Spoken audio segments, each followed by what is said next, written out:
Ես այլևս չեմ ուզում աշխատել ուրիշի ձեռքի տակ։ Եկա, սկսեցի մոնիտորինգ անել ռուսական շուկան, Մոսկվան, գնացի տարբեր հիպերմարկետներ ու շատ սպոնտան որոշեցի, որ ես այլևս չեմ ուզում աշխատել ուրիշի ձեռքի տակ։ Մոնիտորինգ անելուց հետո հասկացա, որ տեքստիլի նիշան բացարձակ ազատ է, բացարձակ։ Ես ունեի լավ կապեր, ես ունեի գիտելիքներ, ես ունեի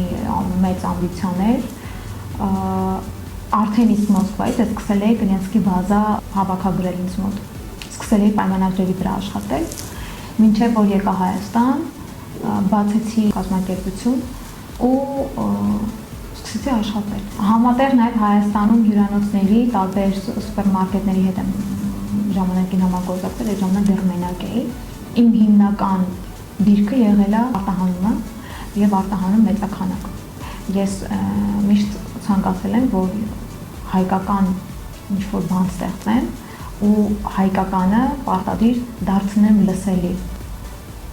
Կապ չունի, դա կլիներ տեքստիլ, ես էլ եմ ասում, ինձ միշտ ասում են, քեզ մոտ լավ տեքստիլը ստացվում է, իմ բնավորությունն է այդպեսին, իմ խառնվածքն է այդպեսին։ Յուրաքանչյուր բիզնես ես կարող էի նույն կերպ աճեցնել, դարձնել այն, ինչ որ հիմա դարձրել եմ կադրանի դեմ։